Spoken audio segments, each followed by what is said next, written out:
Good morning, everyone. It's so lovely to have you here. Honestly, if this pre-chat for the 15 minutes before we got going this morning is anything to go by, we're in real trouble today, but in a very, very good way. We're going to have a lot of fun. Thank you all so much for being here today. It's so lovely. Thank you already to everyone who's popped into the chat where you're watching from. If you haven't already, then please do. It's always so lovely to see where everyone's tuning in from. I can see folks from Cape Town, Stansted, Harrogate, Canterbury, Germany, Jerusalem, Glasgow, Essex. Oh my God, it's Warrington. very quick.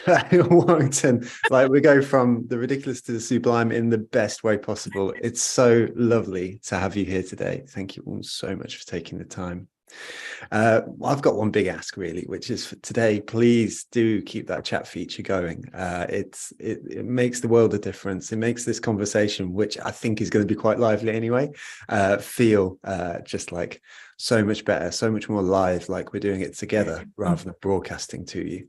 So please do keep that chat feature going throughout the conversation. We've even got Lea popping in the chat there saying Manchester massive. I love it. Today our guests are the incredible Lea Turner, joining us from near Manchester, and slightly more exotically for us folks in the UK at the very least, Michelle Raymond, joining us from near Sydney. Hey, it's cool. It's very, very good. And today is all about LinkedIn, company pages, personal pages. And in front of us today, we have two of the world's leading experts on the platform in Lea and Michelle. I should be telling myself off about that because I've already been inducing anxiety in our guests, so I'm going to stop at that point. Although today is about LinkedIn, it's also way more importantly about you, which means to say that today is a pure Q&A. So do get your questions in nice and early, and the way that you'll do that is you'll wiggle your mouse or tap on your screen, depending what device you're watching in. And you've got a Q&A function that's found down the bottom bar. Pop your questions into there. And likewise, if you've got questions where you're like, yeah, you know what, I really love that answered as well, then please do give it a thumbs up in the Q&A feature. That enables us to prioritize the questions, because I think there's going to be quite a lot today.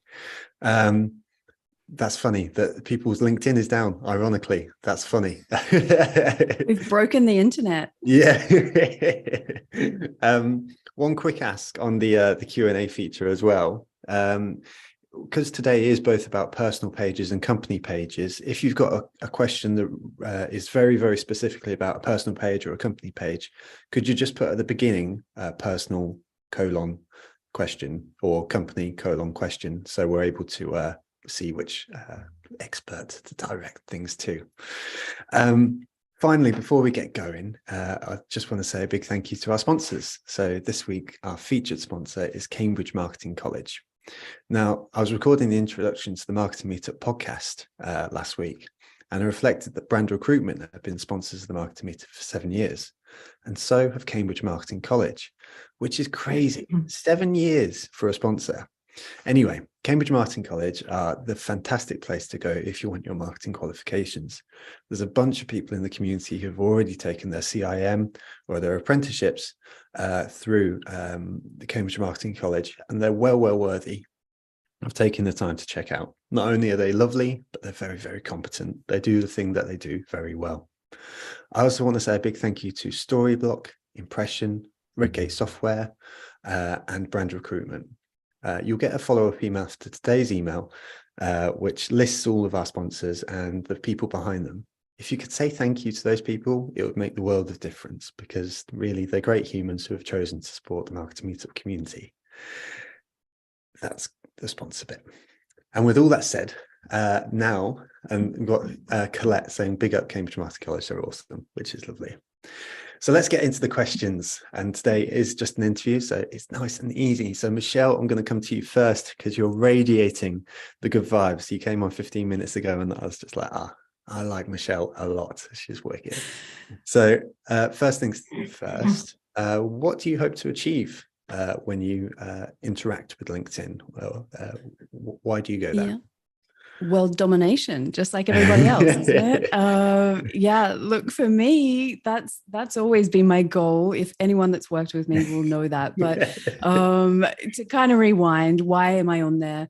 Essentially, I fell in love with LinkedIn about 8 years ago as part of, I'm a salesperson by heart, B2B sales. And I just realized the impact that you can have and the people you can reach and the community that you can build worldwide.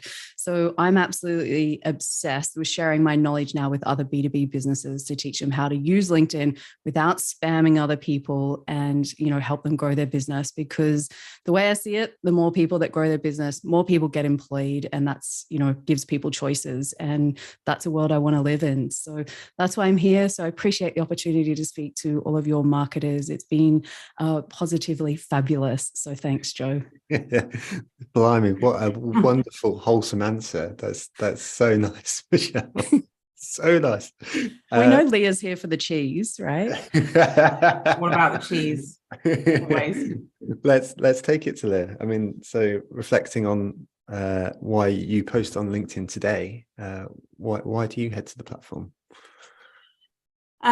Well, it started just because I wanted to find a few extra clients for my original small business. Now I think there's a fair few reasons. Obviously, I'm still looking to make money. Like, we're all on there in some way to make money or further our career opportunities. But there's more to it now because I have an actual community that I adore, and it's fun.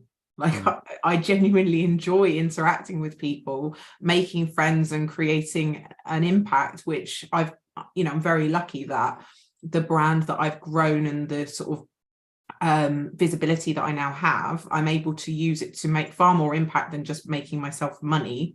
I can actually, support charities, facilitate events, help people grow their own businesses, and not just their businesses, their self-confidence, their creativity, their dreams and their goals are bigger because they start believing in themselves. And that's a huge honor to be in that position.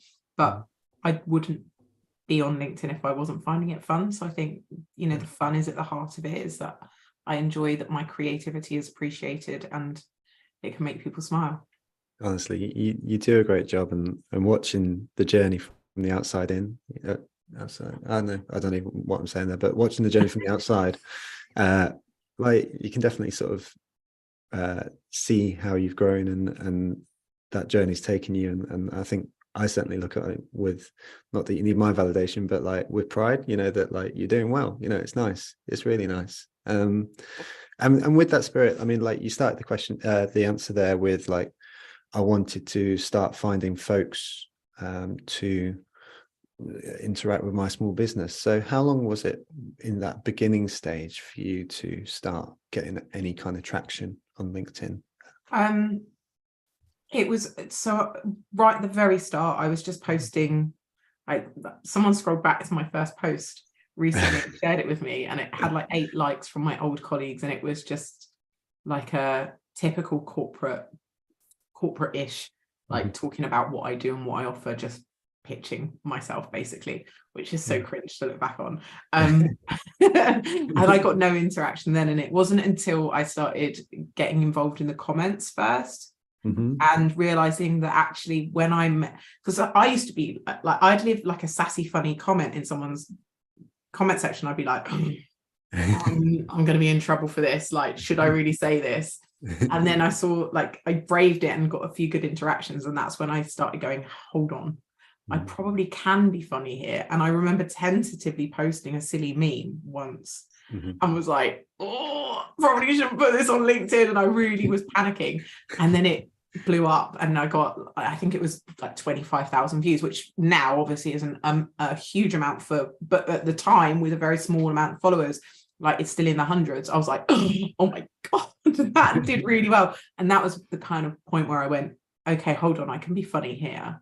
Like, I can bring some personality to it. And that's when I started getting traction, when I actually went, yeah, the corporate stuff isn't going to work. The silly fun stuff gets me across better and feels better. And even though I shat myself every time.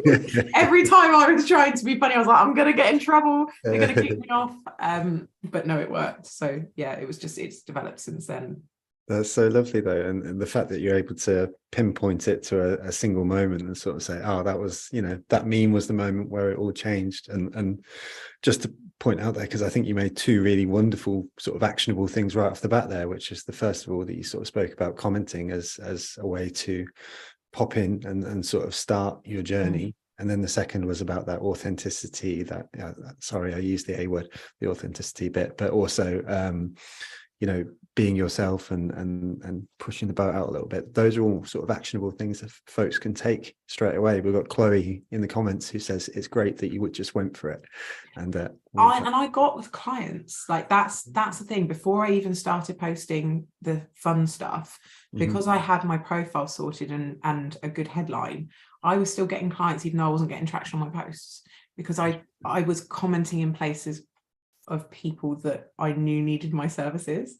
So you don't have to be like get viral posts to get clients. Like there is possibility to do that. Why have you gone all blurry? I don't know. It might just be. You're fine though. We're still here. So a little bit drunk. Yeah. It might be. Yeah, it might be. I'm not going there. Michelle, did you have a similar sort of inflection point at any point where you were like, this changed for me? I get it now. Was there a clicking moment, or have you always sort of like been instinctively sort of there and fine with it? Yeah, look, I started on LinkedIn when I turned up to a job in a sales role, new industry, had no idea what I was doing in that industry, no existing relationships. And I turn up and they say, Michelle, here's your customer list, 80 customers spread around Australia with 10,000 ingredients, because I used to sell all the ingredients that go into skincare and hair care and all the beauty products, which turned out to be a really amazing job. And here's where I fell in love with it as a salesperson. One of my clients was Unilever, just one of those small brands in the world. And they were about 20 minutes away from where I worked, and they were my client. And to get into that, see the research and development team on that site, it's like a process. It would take me so long. But then on LinkedIn, when I started to build my community, which was just at the time a way for me to have one conversation with many other people without traveling in Sydney traffic. And then I realized over time, I built up this amazing beauty community that started off local, and then it went further out in Australia. Then I went further out into other countries. And then over time, I could reach the head of Unilever in North America, in Europe, and just say, hey, this is what I create on, my content on LinkedIn is about beauty, trends. Can you give me some ideas about what you guys are up to? And they would just tell me. And I was like, there's no gatekeeper. This is amazing. And so for me, the further and bigger that got, and we're talking 8 years ago, in an industry that is still very behind the times technologically. And it was just like I had free reign to reach as many people as I wanted. And the opportunities still come. I haven't worked in that industry for about 3 years now, nearly 4 years. And the opportunities are still coming from that community that I built. Most of my business is coming from it. And basically what happened was I never set out to have my own business. I had to quit a job on the spot, right? I just won a $2 million deal on LinkedIn from a post. And that is a true story, right? $2 million worth of business. But the business owner I worked with decided to renege on that offer because it was hand sanitizer. Yeah, right. Gold, like the gold rush, right? And so I woke up the next day and said, I'm never going to work for anybody else ever again. And so I'd never set out to be a LinkedIn trainer. That wasn't even on the horizon. It was only that after 6 months of trying to come up with an idea for a business, I reached out to someone who just started to post on LinkedIn because we were in lockdown because of COVID, and said, try this, this, and this. It'll really help you because I love helping people. And thankfully, she said to me, Michelle, where did you learn all this stuff? I wish I could learn from you. And I was like, oh, it was there all along. I'm going to teach the beauty industry and chemical industry how to use LinkedIn. And then so I wrote this training program. I ran back and I was like, ta-da, I've done it. And they went, yeah, we don't really want that right now. And I was like, oh God, I'm stuffed. And so I went to the next client and I said, I've written this training program. And they looked at me like this. Can't you just do it for us? Like just that stuff that you've been doing for you, can't you just do it for us? And I was like, is that even a job? And they're like, yeah, we'll pay you. And I was like, hang on, let me just see how that works. And I do a bit of research.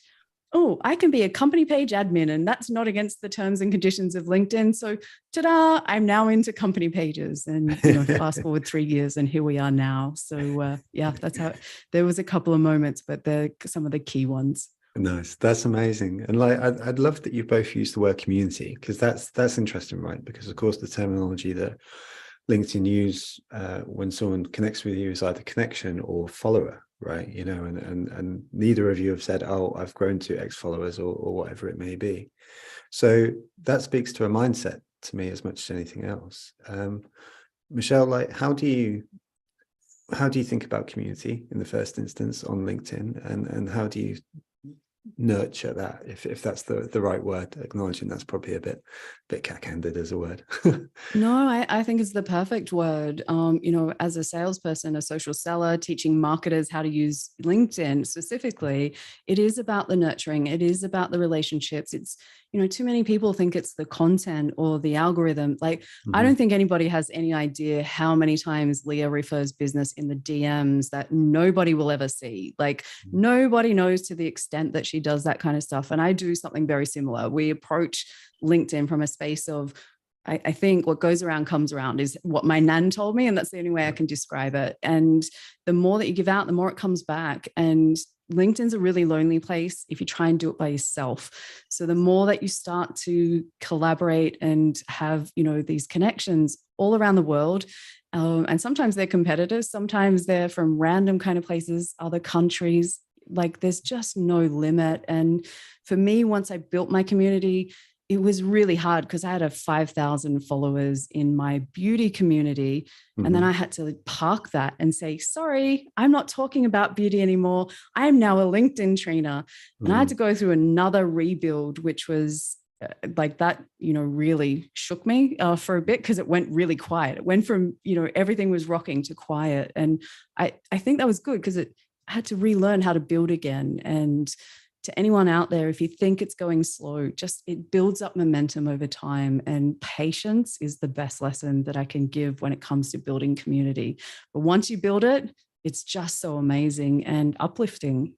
That's great. That's so good. That's so powerful. I got to say that my reflection on the second half of last year was that I sort of came quite closed off to folks get in touch, because the reality is, that everyone gets spammed, right? Everyone gets spammed off with all sorts of stuff. And so I became quite close to that idea of collaboration and stuff. But I think what you've just mentioned there is so powerful and really meaningful, actually, because the temptation, even in this session, would be to focus on posts as an example. But the fact there, that you've effectively got a register of people in certain jobs, in certain industries to get in touch with. And if the message is powerful, relevant enough, there's a chance they may get back. And that just doesn't happen. That's so powerful. Lea, in your answer earlier, you mentioned you started getting leads because your profile was right. And I want to pick up on that, because there'll be some people who are sat here like, oh, what's that mean? So if we were going to sort of say the top things that people need to be doing on their LinkedIn profile right now that they can be looking at, what's the checklist look like for you? So the main one, and every time I bring this up in a webinar, people go, oh my God, I had no idea. Making sure your photo is set to public, because there are so many people that don't realize that there's still a gray circle to anyone they're not connected to. And it happened, I don't know if LinkedIn changed a setting a while back, or it's when they've changed their photos or something. But if you check on your profile photo being set to public, not anything else, just public. Otherwise you won't grow. The headline, these are like your shop window bits, because these are the bits that out in the feed, when you comment on someone's post, that's what people can see. So the first 45 to 50 characters of your headline are visible everywhere. Every time you comment, reply to a comment, send a connection request, it's not always your whole headline. And if you look at your own headline in your different behaviors on LinkedIn, where you leave a comment when you post, it changes. So that first 45 characters of your headline needs to tell people that you work with, what you do for them. So no helping headlines as well, because there are so many helping headlines you will blend in. So for example, mine says, if Carlsberg did LinkedIn trainers, because it's a nod to my kind of quirky personality and being quality, and it says what I do. But there are people, like I always use the example, Dave helps mortgage brokers increase their revenue. So having a headline that says making mortgage brokers more money, when he comments on a mortgage broker's post, they go, oh, that's interesting, and then visit his profile. And then your profile needs to be entirely customer focused. So a banner that says what you do for people, an about section that speaks to their pain points and helps them to understand how you solve it and has a call to action, featured posts that have social proof, testimonials, case studies, articles that you've written that show your authority in the space, helpful downloads that they can download from like a lead magnet that you can then keep their email addresses. It needs to all be focused around helping the person that you want on your profile. A cover video that actually pitches to them and says what you do and invites them to get in contact.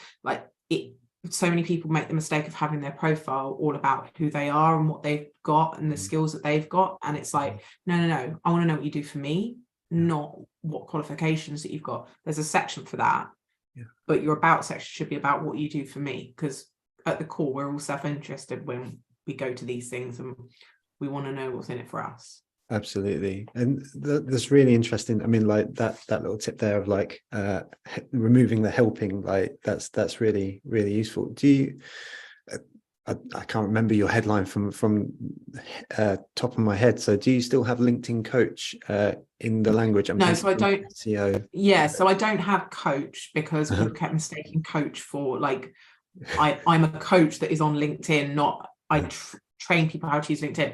And I kept getting like loads of people messaging me with their life problems. I was like, maybe that's not the right word. So mine is, it says, if Carlsberg did LinkedIn trainers, so trainers, it says what I do. But and then it's got like corporate training, group training, keynote speaker. So it's got those keywords that help me to get found for things people might be looking for. Like if you're a speaker, you need to have keynote speaker or speaker in your headline, because people searching for speakers will actually look for that word, and then you'll come up in the search results. So that's important too. But the first most visible part, like check your own comment sections, check how your headline looks. And that's the bit that you need to really, really nail, because you're marketing yourself with every single comment.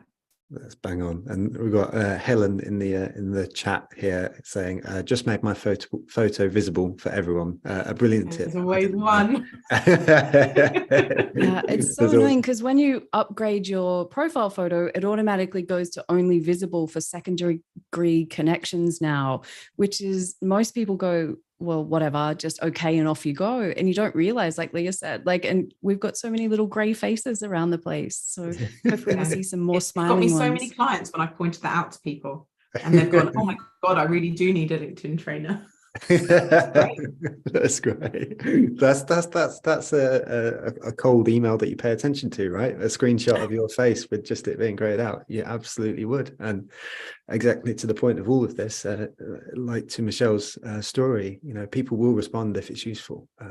They won't if it's not. We've done the checklist there for personal profiles. So how about company pages, Michelle? Because that's difficult, right? No, not really, because I'm pretty much going to say it's almost a ditto to everything that Lea just said, right? So there's this misconception that company pages are this big beast that's so different and not very similar to a profile. LinkedIn's changed post-COVID. It's a whole new world. It's a lot more personal, and company pages need to be the same. So all my little marketing friends that are out here listening, please go and put some love back into the company pages. And the same thing applies. You want a banner that rocks and speaks to what you do and who you do it for in a way that it just screams, this is the problem you have, and we're going to take that problem away. And all the business is you just exchange money to take the pain away. Like that's all that we really do. So banners that rock, We've always got the logo. Now, the tagline on a company page, we have to get even more creative because you have 220 characters roughly on a personal profile. On a company page, you only have just over 100, it's about 120, right? So you have to get super creative. So make it count. It doesn't show up in as many places. But again, every opportunity, we want to make sure that people don't have to guess what your business does. So if I have some advice about the about section, very similar to the about section that we just talked about, it's all about what you do for the people out there. Who are those ideal customers? And what do you do for them? So I don't want to see any more broadcasts about how amazing your company is. That's a given. If I see words like customer centric, that's a given, right? Like what company isn't customer centric, right? So from those kind of things, and make it easy to contact people, and that's also really important over on the company page. The only thing that I would say there is that LinkedIn tells us you get 30% more impressions if you complete every section. Now, what LinkedIn doesn't do is always highlight, hey, we've just added a couple more sections like the workplace commitments. How about you go back and fill that in? It just kind of pops in. And if you're not looking for it or not aware of it, all of a sudden there might be a chance that you miss out on 30% of impressions. So just go back, and all you have to do is click on the little pencil and it will take you through step by step, and just check, are the details up to date? Sometimes it can be that somebody's left the company, you've moved offices, someone forgot to update the company page of the new address. And also, if I have to give you one tip, it's to have a backup page admin. The last thing that you want to do is end up with a LinkedIn help team because the person that set the page up left the business, hopefully on good terms. If they left on bad, you're in more trouble. But have a backup page admin at all times, because you never know if someone's going to end up in LinkedIn jail. We, of course, hope that they don't, but it can happen for all kinds of reasons, for all kinds of people. Exhibit A is on this call with us, right? So it's one of those things that having a backup is really helpful just in case something happens, which of course we hope it doesn't, but yeah, it can. Nice. I love that. Thank you very much. And on the point, so I love how you started the answer there with a lot of the same things apply. I'm probably going to say something you're going to disagree with here, but I think that's good, which is that I treat my company page at the Marketing Meetup as less of an awareness based activity, more of like a, if we were using funnel language, then it would be like a consideration based activity, in the sense that when I post on the company page, I don't necessarily expect it to be seen by thousands and thousands and thousands of people in the same way as a personal page. But what I hope is that if someone clicks on the Marketing Meetup, they get a sense and a flavor of what the Marketing Meetup is. So do you use each of your pages differently for whether or not we use the funnel analogy, but do you use them differently with that kind of mindset, or am I getting it completely wrong? No, you're not. We're actually going to agree on this one. And it's no surprise you do not get as much reach on your company page as what you do on your personal profile. I wish I could come and tell you the magic sauce that would make that problem go away, but ultimately that's set on a LinkedIn side of things. So play within the rules and the boundaries of what we've got. And so I call it my greatest hits library. So for people wondering, what should I put on my company page if I'm time poor or resource poor, which marketers are often juggling so many different platforms at once. I've got my SEO hat, my Instagram hat, my TikTok hat, it's like stretched and further. So I don't know if anyone on the call is old enough to remember buying like CDs back in the day. You would buy a CD and there would be 3 songs on it out of the 20. But yeah, I'm the old one, right? It's okay. It's okay. I turned 47 this year. It's okay. But yeah, there would be 3 songs on there, but you'd have to spend like the whole amount to buy the whole CD before Spotify existed, right? So then what happens is they would put out these greatest hits albums, and it was just everything that you loved, all the #1 hits. So treat your company page the same. Put the best of the best content that you've got. You can repurpose it from your personal profile if you're a single, or a small business. It's okay to bring it across. Just don't do it on the same day and don't press share. But ultimately, it's a destination rather than, as you said, something that shows in the home feed. One small point to keep in mind is that if someone Googles your business name, because of LinkedIn's trust factor, you're going to show up probably on that first page of search results. Your company page will show up probably in the top half, most times. Now, if someone clicks on your website and checks that out, fine. They'll go to the next results, most likely going to be a company page. They come across, what are they going to find? Basically, is it going to be clear, nothing to find, or is it going to be the greatest hits library? And that's the easiest way for me to help you. That's a brilliant way of thinking of it. Thank you so much. That's a really, really brilliant answer. And I'd never even considered the SEO, like the Google SEO sort of element of it, but that's bang on. So thank you. That's really, really useful. And I think gives a big use case for company pages. I can see right now that we've got 53 open questions in the Q&A. So what I'm going to ask is, folks, if you see a question that you would like, and I'd encourage you to scroll pretty much down to the bottom. If you find a question that you like, give it a thumbs up in the Q&A, because that means that we can prioritize it. Got like 28 minutes left, and we're going to try and get through as many as we can throughout the rest of this session. I've had my fun now. This is about you. Also, do pop in the chat feature your first CD that you bought. Mine was Miss Dynamite, and I'm proud. I'd love to know. And if you're not old enough, go and look it up, kiddies, because I know that there's probably lots of 20-odd-year-olds going, "What? You didn't have Spotify?" Like, no. The music was on actual physical things. Yeah, absolutely. And you saved up for a week to buy one because it was so expensive. But you had to take the cassette and you had to record the top 40 and try and get it so that you didn't get the intro at the beginning. That was first world problems. God, there are some really wonderful suggestions here. There are also some very tragic ones. Oh, LimeWire. That's one I haven't heard of for a while. Right, let's get back on topic. Otherwise, we're going to nostalgia hour. So let's take the top question from Lea. I hope I pronounced that wrong. Right, I'm pretty sure I'm not. You'll have to forgive me. But let's take it to Lea, which is how do you incentivize your colleagues to build their LinkedIn profile to boost the company's visibility?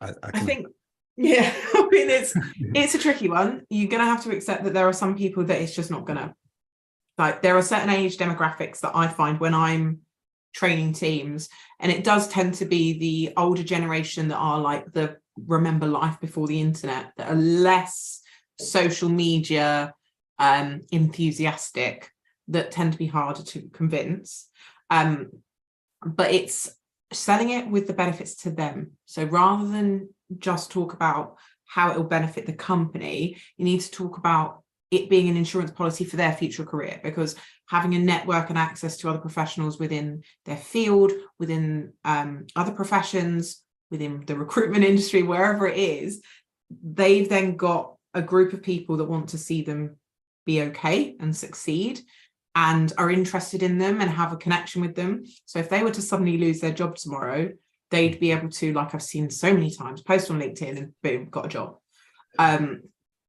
Or you've got people out there referring you and recommending you and tagging you in things when there's opportunities. So I think it's more about selling them the potential opportunities for their future as well as within the company, rather than just saying you need to do this because it will benefit the company, because then it just feels like more work. And they're thinking, well, why should I log on to LinkedIn at 7 p.m. and scroll and post anything? Because I'm not getting paid for this. Whereas you want LinkedIn to be a place that they're doing it for their own benefit, because it's fun and they enjoy it and they're learning and they're engaging and they're networking. So I present it more as for their own benefit, with a, the side benefit of potentially getting them leads and helping their career within the company as well. I think that's great. It's really, really important. And, the fact that you would be using company resources to benefit them as people feels like a really strong argument to be made. I mean, how beyond that, and I think a lot of people would buy into the logic of, or I've heard tons of people who say, oh, I'd love to do that. But then usually it's a confidence thing more than anything, taking that first step and doing the first post or the first comment. You've even spoken about it when you did your first meme where you were like, oh God, have you stumbled across something where you're like, this is the secret sauce for like getting people to make their first post?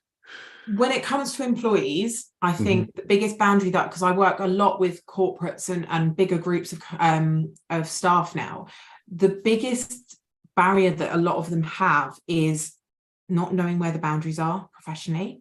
So because they don't have a clear social media guidelines within the company or a single point of contact, if there's any ambiguity that they can say, actually, you know, is this one okay to because you've got the opposite end of the spectrum where compliance is literally got them in a chokehold and they can't do anything, or you've got them that they've got no guidelines, and so they're anxious because they're like, but what if I say something that I shouldn't? I don't know what I'm allowed to put on LinkedIn. I don't know what I'm allowed to say or what I shouldn't say. So because there's that ambiguity and it creates such anxiety, they just don't do it. And they're like, it's just safer not to. So I think it's empowering your staff by having clear guidelines and saying, look, we don't talk about, for example, religion and politics. Okay, let's just stay away from those subjects because we don't want to alienate people from our brand, and we don't all have the same views within the company. That's quite a common one. And there's, you know, we don't swear, and we're not going to post photos of us out with our friends on a Friday night drinking. But clear boundaries, and if there's any not sure, have a single point of contact that they are empowered and comfortable reaching out to ask those questions, and it not take a million years to get an answer. I think that's the biggest first step, is allowing them to know what they can and cannot post about. I love that. There's nothing more intimidating than a blank sheet of paper, right? You know, so being able to sort of sit down and sort of say, here you are, don't do this, do this. Here's some examples. That feels really powerful. Thank you very much. That's a great answer. Really, really, really useful. Let's take the next question from Gloria, because in the time that we've been chatting, the 54 questions has now grown to 70. So we'll do our best to get through as many as possible. So Gloria says to the company page, so for Michelle, how can you get your business page to be more visible? How often would you suggest to post on it? So you've used your greatest hits analogy there. So I think we've covered a lot of it, but is visibility the goal? And if it is, how would you suggest that folks make their company page more visible? Look, as marketers, you're often measured on growth of followers or growth of impressions. And so that visibility is really something that you need to focus on. So I'd like to give some actionable tips that people can take away about my best content that I think works best on a company page. Number one, anything that has a photo of any employee doing anything taken with a smartphone, not the polished corporate headshots, park those, throw it away. All those that want to heavily brand their posts, throw it away. Sorry, marketers, it doesn't belong on LinkedIn. Slight nods to your colors, or maybe little logos down in the corner where it's just a little symbol that connects your brand, that's fine. But employees' faces, it's a social platform, put the social into it. It's okay to be fun. It's okay to try new things, like the memes, the GIFs, like any of that kind of stuff is perfectly okay. When it comes to how often, now that comes down to how many resources do you have. Now, for most businesses, if you're say you're a one-person marketing team, if you can get 3 posts done a week, I'm really, really happy. So the clients I work with, 3 is more than enough. I'd rather you spend some more time building an employee advocacy program where you can get the employees to start building their personal brands like Lea just spoke to. So you can use the company page to help build up the employees' personal brands. And this is what I want people to think about. It's not it's only personal brand or it's only company brand or pages and profiles. It's how do I use each of them to build them up, because there's only more benefits of both. So that could be just tagging an individual, showing their photo, praising them, showing how amazing they are. And then that way, what are they going to do for the company? Again, what goes around comes around on LinkedIn. So for me, 3 times max. If you can only do 1, that's fine. Just keep it ticking over. So if someone lands on the page, that they know that you still exist, that you're a current business, and just keep it ticking over. But ultimately, no more than 3. It's a waste of time for most businesses. Bang on. Thank you very much. That's great. We've got Heather up in Edinburgh who says, thank you, Michelle. This is going to help me guide my clients, which is bang on. A really, really brilliant answer. Thank you. So good. Let's take the next one from Alice as a follow-up, because I think it's very much in the same vein. It's also on company pages, which is, how do you encourage your target audience to comment on your LinkedIn posts? I've been using CTAs in every post, but it's still difficult to get engagement. Is there something I'm missing? For context, this is B2B cybersecurity, but yeah. Cybersecurity is a special one. I've worked with a client in that space, and no one wants anyone to know what they do. So, but I will give you an analogy. Imagine you're at a wedding, there's a dance floor, everyone's had a fabulous day, probably a few drinks. The dance floor stays empty, the music is great, but no one wants to get on that dance floor first. So until the first person gets up and dances, then the whole family's, it stacks on, right? But that first person. So encourage your employees to go first. They will then have that ability that some of that commenting will show up to some of their community. But if your employees won't do it and support it, then no one else is going to, because no one wants to be the only one. So create a space that is inviting, that's fun, and just be okay that, you know, sometimes people don't comment on company pages because you might actually have the solution to a problem that they have that they don't want their boss to know about. They don't want their competitors to know that they found you. There can be all kinds of different reasons why they don't in that specific space. It does not mean that they're not watching, right? I get inquiries and new business from people that I'm like, where did you come from? And they're like, oh, remember this post you did? And I was like, you didn't do anything, right? So I know it doesn't feel good. I know that there's not dopamine hits on company pages. It's just something that you have to live with, which makes it tricky when you've got, you know, bosses that want numbers to go up. But just keep it ticking over, keep persistent, and build it over time. That's brilliant. Thank you very, very much. I'm enjoying the dance floor analogy. It doesn't unfortunately work with myself in the sense that, like, dragging me onto the dance floor even at 1 o'clock in the morning, it's just not happening. It's just not happening.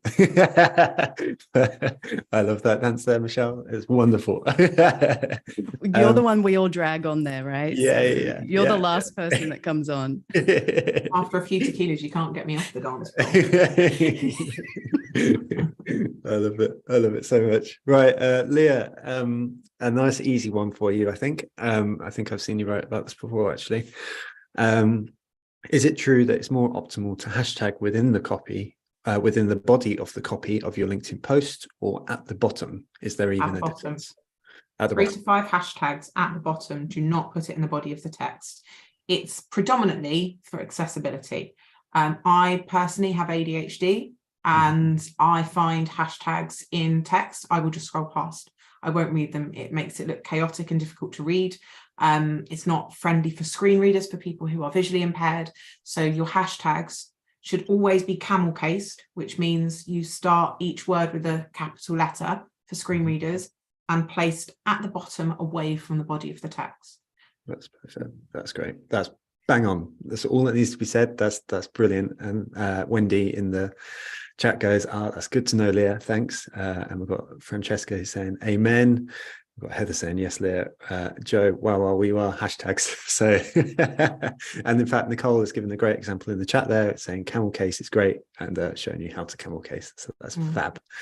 Let's take it to Nikki. And I think this is actually a really thoughtful, meaningful question, which is, every time a LinkedIn expert says something like carousels are the only way to go, or only post with a selfie, every man and his dog starts to do it, which rapidly starts making it an annoying thing.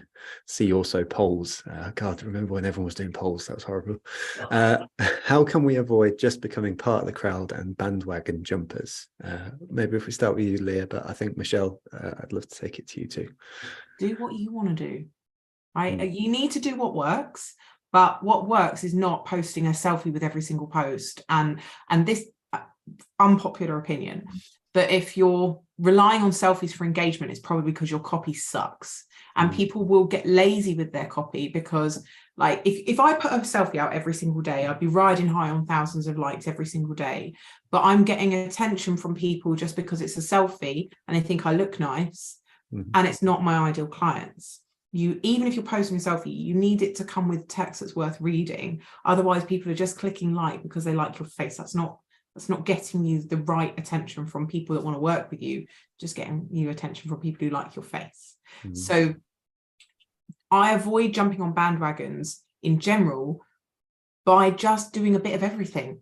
So sometimes I'll write a silly poem, sometimes I'll post a meme, sometimes I will post a carousel. It will be occasional selfies or a video, but I like to try and create a little bit of everything because people consume content differently. I'm not a video watcher, and for years I didn't bother doing videos. And then I started doing videos and actually got such good results and leads from videos. I was like, okay, forget that I don't like videos, other people like videos. So remembering that everybody has a different preference for the kind of content that they consume, and create so that you cover all bases. You'll always have like a particular comfort zone. For me, it's text posts. I can write all day, every day if I had the chance.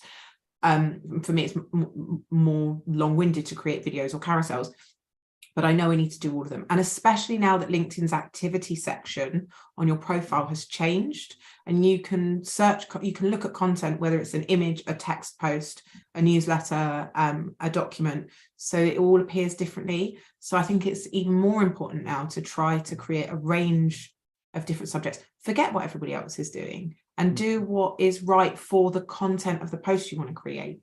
If it leans itself to a carousel, or it benefits from having a selfie with it, great. If it's unnecessary, don't do it. Hang on. It's one of those, isn't it? I can feel long-term listeners of the Marketing Meetup will know these moments happen regularly. I have gone very blurry now. We'll know these things happen very regularly. Where I get these shoulders relaxing moments, where it's like, you get so caught up in these things where you're like, I need to be doing a carousel, I need to be doing X, Y, Z, just having someone tell you sometimes, just do you, it's okay. That's really reassuring. Michelle, I wanted to take it to you as well. Did you have any advice right here? So just to remind the question, it was about whether you should be jumping on the various trends that folks are getting involved with. Look, the second you jump on a trend, the second that you follow the algorithm, you've lost sight of your ideal audience and building relationships. And for me, again, all my success on LinkedIn has come from creating what does my audience want and need. And we all learn differently. Some of us like to read, some of us like to listen. I have podcasts because there are people in my audience that hate reading. I personally am with Lea. I hate videos. I love long form text. Newsletters are my favorite. Now, if I was to just use newsletters, most of my audience would be like, maybe switched off, so keep it rotated. We won't go too much more into that. I just agree with everything that Lea said. We're all different. Your community is made up of all kinds of different people. So keep it on rotating. Nice. That's fabulous. Thank you. I do want to follow up on this because it's an interesting thing, and it's something I've really struggled with, actually. I sort of see the trends and so on and so forth, and I know that the best advice is always, just do you. There's part of me which, from a pure marketing sort of getting results or even the dopamine hit sort of perspective, sort of sees people getting a selfie or getting lots of engagement on a selfie or whatever, and goes, so that's how you do it. Is there a balance here? Is the pure and only answer just do you, or do we sort of nod to the trends sometimes and say, what, carousels are hot right now, so maybe we should try and, I don't want to say bend our message to be there, but maybe we can tailor our message to be better for carousels. Because I guess I fear that we lose pragmatism by just saying, just do you, and I'm being devil's advocate here as well, or is the purest answer just do you? And if we take it to Michelle first, maybe. I think for me, there's always an element of you should experiment and play around with new things just to see what works. Don't be afraid to have some fun and try different things. If people aren't doing video because they're scared or paralyzed by some kind of fear, then I'm not going to encourage that. But at the same time, do I want you to sit there for 8 hours and not do a post because you're scared and someone said video is the hottest thing? Yeah. The thing is, we've got to weigh up, who are you as a person? What are your goals? And what are you capable of in your journey where you are right now? So we're all at different stages. Don't be afraid to play around and try new things. We saw polls. I hated them, but did I use them sometimes to just get my name out further? Because ultimately, it's all well and good for me to be righteous and say, yeah, just do you. But at the end of the day, if people don't see me and new people find me, then, they don't know I exist and I'm not going to get business. So there's always a bit of a play around. But for me, just don't get so hung up on everything and the results, like just experiment and be okay with that. So I think we need to zoom out. If you look at one post, if you zoom out over 1 year, 2 years, 5 years, it's a whole different perspective than one little post went 200 more impressions than the last post. Like, look over a year or 2 years and it's just such a different feeling. I love that. Thank you. And zooming out is actually one of the themes of last week's talk. And it's great to see it coming through because, again, as I mentioned to Lea, the shoulders relax. You start to find a bit more. I think the trick is, Joe, just as well, I think someone just had a comment there. When you've got a board of directors or a marketing manager or someone that you report into, there is always going to be that push for numbers. And they're typically impressions, engagement, or follower growth. And so you will have to try and go with some of these trends because they work and because you're getting measured. But it's, I don't know what other KPIs that we can start to get people to look at, whether it's conversations that are happening and those quality conversations, that's until they change, the behaviors won't change. And so I think that's where we're at right now. Yeah, bang on. Thank you very, very much. That's really, really, really helpful. Really helpful. Next question, it comes from Kelsey, the amazing Kelsey. It's actually directed at company pages, but I'm gonna switch it up and then I'll come back to Kelsey, because one of the things that you mentioned earlier, Lea, was about posting yourself and posting your personal experiences and about yourself as a person and sort of having fun with you as a person. Something I struggle with regularly is that, I feel like there's almost like a forced vulnerability. Everyone kind of sees like the crying CEO and stuff like that. And it's like, in fact, Lewis Kemp had a post this morning about, oh, you just caught me, working candidly at work. He WhatsApped it to me.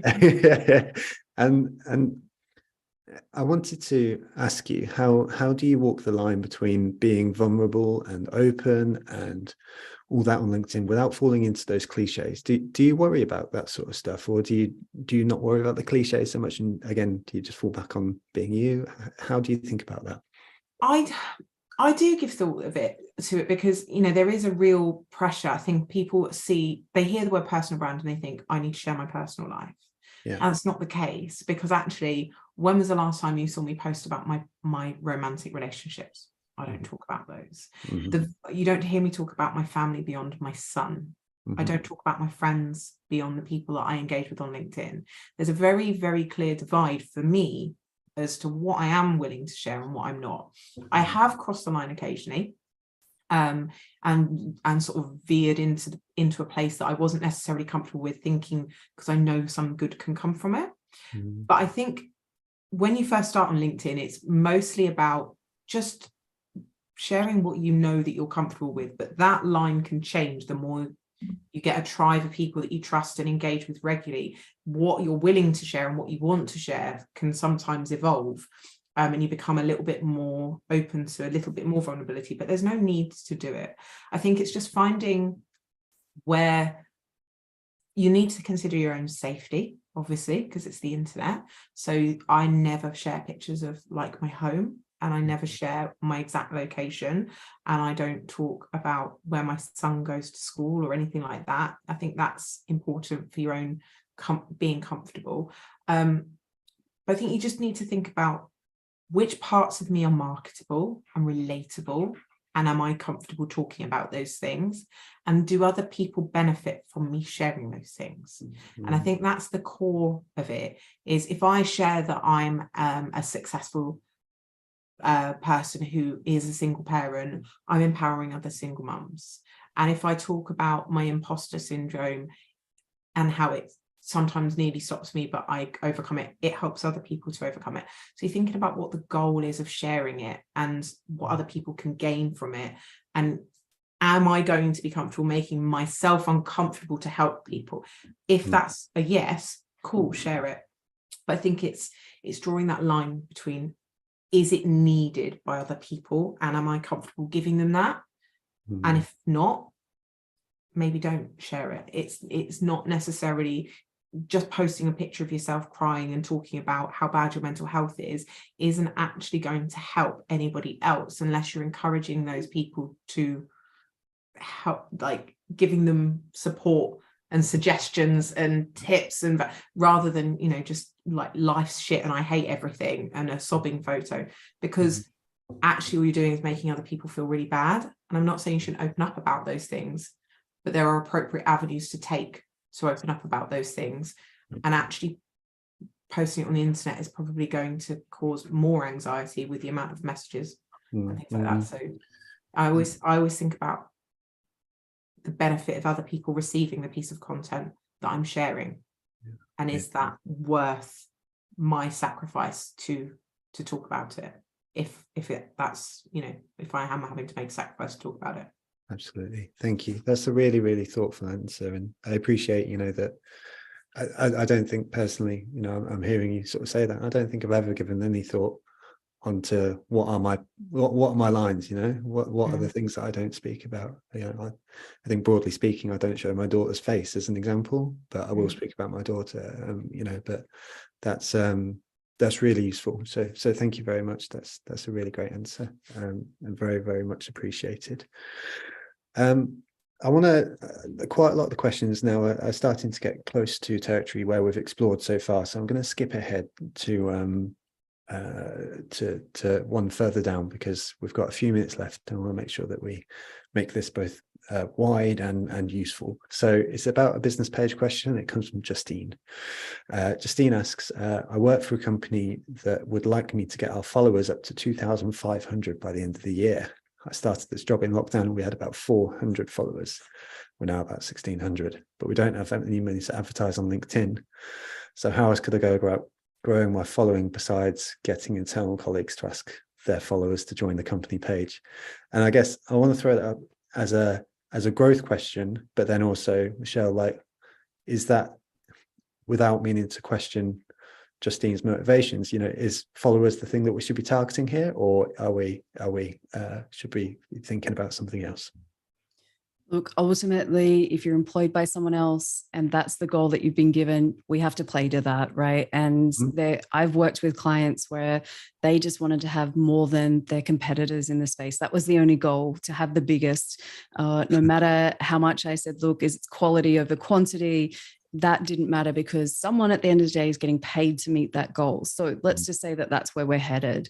The first thing that I would do is absolutely make sure you use your 250 invite credits every month and target them at your ideal audience. Now, what you can do is rotate through some other people in the team. So it might be your sales team has more connections, your CEO has more connections. You can make them a temporary page admin and ask them to help contribute and invite. Those 250 a month, if you haven't used them regularly, that's your fastest way to grow, and use the filters for your industry. As employees, we now actually get 30, let me make sure this is right. I think it's 30 invite credits per month, where as an employee, you can invite 30 without being a page admin. As individuals on the platform, we also get 50 credits per month that we can send people to any company page anywhere, right? So I can send them to Leah's company page. I can send them to the marketing meetup one. And quite often I do that where I've got a customer that I think would get benefit out of somebody else's service, which might be complementary to mine. But it's a team sport. How you're going to grow it is also having more valuable content, right? And so not just keep ticking it over. You're going to have to go next level. For me, newsletters are that next level, and LinkedIn Lives. They're my two things that I would say on a company page are where I would double down and really go hard, because the company page, again, you can invite more people, promote that event, and everything that I do on LinkedIn is organic. I don't do any paid strategies. So that's where I would focus your time. That's incredible. Bang on. Thank you very, very much. That's a really, really sensible suggestion. I really, really appreciate that. And that's our time. That's an hour that has flown by. There are 86 questions in I've just total. been trying to answer a few of them. You've done an incredible job. I've noticed in the chat, and thank you very, very much as well for that, Lea. What we'll also do is make sure we capture those questions, and one way or another we'll try and get them answered through the marketing meetup, whether that's with Lea, Michelle, or myself. We'll figure it out, but we'll get those questions answered for you one way or another. Thank you both so much for today's session. Like, really, really useful, very, very practical, good vibes all around. You're both absolute legends. So thank you very much. And thank you also to the community for turning up in force with some wonderful, wonderful questions. You're always lovely. People here. It was awesome. It's a lot of it's people. crazy. And especially because you messed around with the time so you could accommodate me. So I appreciate you all. Not at all. No, you are absolutely wonderful. That's my dog that's just had the world's longest drink and decided to shake right by the microphone in the background as well. So that's great. Thank you, everyone. Thank you both. And we're back again next Tuesday. So we'll see you then. But in the meantime, thank you, and see you very soon. Take care, everyone.